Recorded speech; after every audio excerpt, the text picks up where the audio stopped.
So ito guys, nandito na ako sa LTO Novaliches para mag-renew ng license. At since senior na ako, mabilis lang guys, walang pila.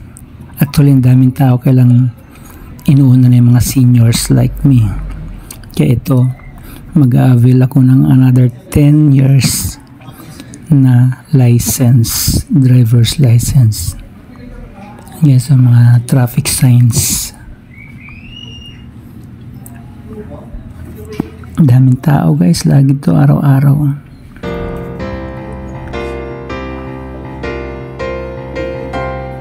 So, nandito na guys sa huling bahagi, picture taking, kaya kailangan pa-cute ng konti para medyo may looks pagdating sa picture ng driver's license.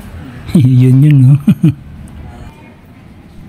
Yes guys, ready for camera. Kailangan pa-cute ng konti para medyo may looks pagdating sa picture. Kahit sa picture man lang makabawi ng konti.